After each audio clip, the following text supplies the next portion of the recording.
Assalamualaikum warahmatullahi wabarakatuh. Salam sejahtera untuk kita semua. Ya, masih bersama saya Swandi di channel Dunia Ikan Gabus ya. Dan masih menjawab pertanyaan seputar budidaya ikan gabus yang sudah chat di 081 665 8779 ya. Sudah chat di 081 665 8779. Kita akan berbagi pengalaman seputar masalah budidaya ikan gabus yang sudah kita jalani kurang lebih 19 tahun ya.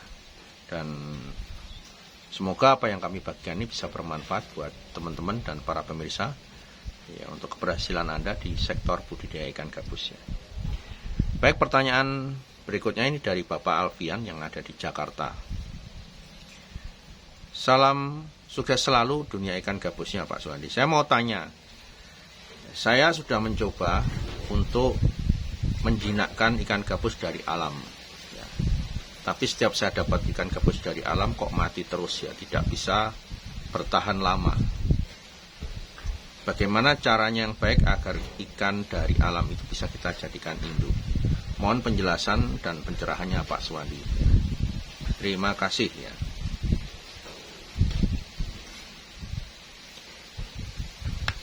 Jadi untuk membuat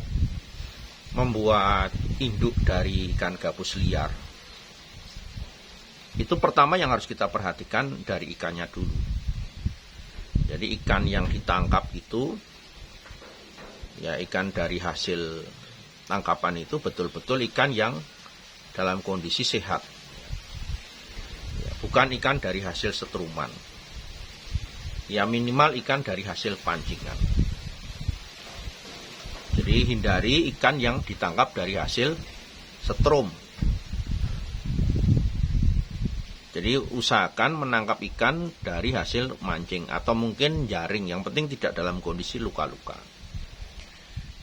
Nah, setelah ikan dari hasil pancingan itu didapatkan ya, cari yang kira-kira bobot ya 7 on 8 on enggak apa-apa ya, 700 gram 800 gram pun enggak apa-apa ya, berarti sudah dewasa lah ikan gabus itu. Nah, setelah Anda mendapatkan ikan gabus dari hasil tangkapan alam itu, dikarantina dulu, dipelihara ya. Usahakan dalam proses mendapatkan ikan gabus itu jangan dicampur-campur dengan yang pertama, ukurannya beda-beda, besar kecil jangan.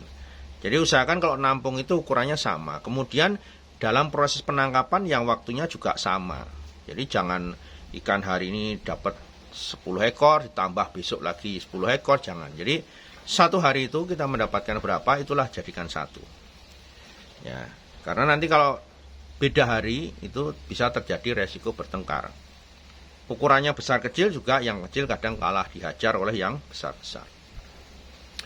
Nah, pertama yang kita lakukan dalam proses kita mulai mengkarantina ikan gabus yang liar itu, setelah dapat dengan ukuran yang sama, kemudian waktu penangkapannya sama, taruh di kolam semen ya, kolam semen atau kolam terpal terserah ya, dengan ketinggian air setinggi badan ikan itu dulu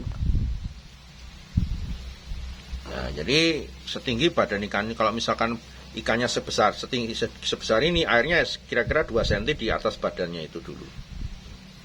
Taruh di kolam itu dengan kepadatan 1 meter persegi, diisi 5 ekor saja ya, 5 ekor.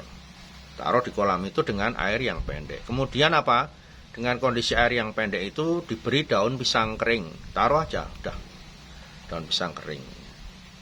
Didiamkan aja 1 minggu, nggak usah dikasih makan. Udah, biarkan aja 1 minggu, nggak usah dikasih makan. Nggak akan mati, nggak akan kurus, nggak ya. Puasakan dulu. Udah, setelah dipuasakan 1 minggu, nggak dikasih makan. Nah, di situ mulai kelihatan ikan itu.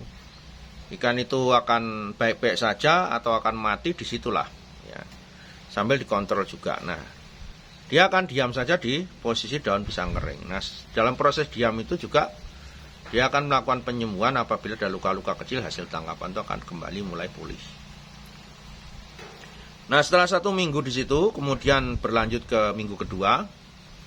Mulai kalau sudah nggak ada resiko yang mati, nggak ada yang mati 1 minggu pertama itu, tinggikan airnya 2 kali lipat dari sebelumnya. Nah, setelah 2 minggu itu tinggikan airnya, misalkan tadi 10 cm jadi 20 cm dulu. Memang harus bertahap, kita harus sabar. tinggikan dulu. Nah, setelah hari minggu kedua itu mulai diberi makan ikan kecil-kecil.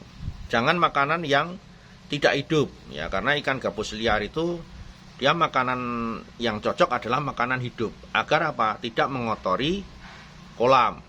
Kalau makanannya makanan yang daging potong atau yang tidak hidup, kalau sampai tidak habis itu akan busuk dan mengotori kondisi air kolam. Nah, di dua minggu pertama itu kasih makan ikan kecil-kecil. Makan kecil-kecil ya sampai 1 bulan. Gak usah dinaikkan dulu airnya biar pendek gitu ya. Biar dia tidak terbiasa lagi lompat-lompat ya. Karena resiko ikan gabus liar itu biasanya lompat karena airnya tinggi bisa lompat-lompat.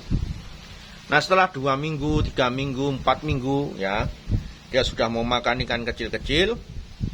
Ya, mulai setelah 1 bulan sejak nangkap itu sudah aman, tidak ada resiko kematian. Mulai tinggikan airnya menjadi 50 cm. Ya, kemudian jaring penutup kolam atas juga ditutup ya, ditutup. Biar apa? Dia jangan sampai nanti lompat keluar dan hilang. Nah, pelihara ikan gabus itu tadi 1 bulan pertama sudah menggunakan ikan, dia sudah mau makan. Nah, kalau memang itu mau dijadikan dengan induk untuk diproduksi telurnya, lah itu diberi makan katak sawah, makan katak sawah terus sampai usia 1 bulan ke depan. Ya, 1 bulan ke depan berarti dari sejak nangkap itu 2 bulan. Kasih makan kodok tiap hari terus. Nah, setelah 1 bulan pemeliharaan tambah 1 bulan lagi makan kodok, ya mulailah nanti di usia 2 bulan itu, ya sebenarnya 3 bulan pun lebih bagus ya. Kalau 2 bulan pun bisa, mau dibuat 3 bulan pun juga tidak apa-apa, itu akan lebih baik. Nah, setelah nanti 2 bulan kemudian apa? Mulailah kita akan memilih mana yang akan kita jadikan induk. Sejak awal itu kan masih campur tuh jantan betina, belum ada jantannya mana, betinanya dicampur dulu di pemeliharaan, dicampur dulu. Setelah 2 bulan itu mulai kita memilih, dipuasakan. Ya, dipuasakan, jadi sejak tadi makan kodok terus, kemudian dipuasakan. Puasakan nggak usah diberi makan selama 3 hari. Nah, dalam 3 hari itu nanti dikuras total.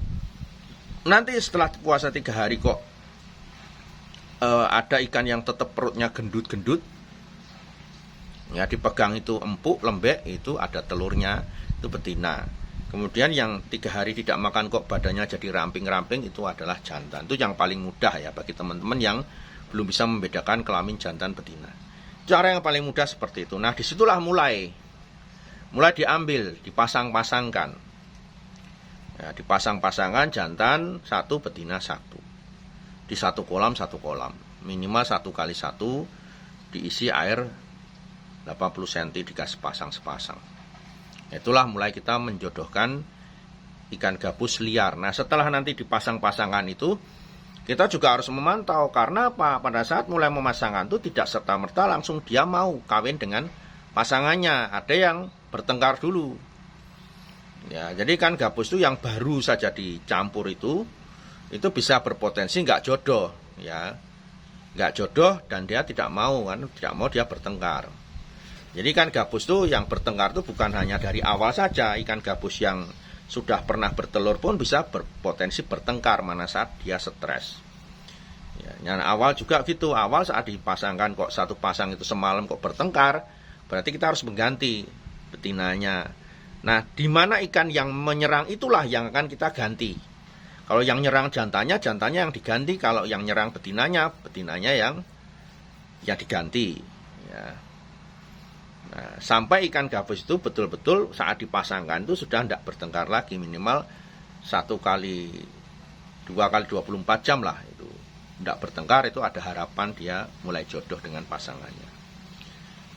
Nah, dicoba dulu ya. Jadi harus sabar memang saat kita mulai menjodohkan ikan gabus dari tangkapan alam. Dan proses waktu dari kita mulai menjadikan sampai waktu 2 bulan itu kita memang harus bersabar. Ya, agar apa ikan itu betul-betul mulai jinak dan sering berinteraksi dengan kita sehingga dia tidak panik dan tidak lompat-lompat saat kita mulai memasangkannya. Ya, semoga berhasil, selamat mencoba. Ya, jangan sungkan kalau memang ada yang mau ditanyakan, saya akan siap berbagi. Semoga Anda juga berhasil. Anda tidak bermitra dengan kami pun saya harap Anda juga berhasil di sana. Sukses untuk semuanya. Assalamualaikum warahmatullahi wabarakatuh.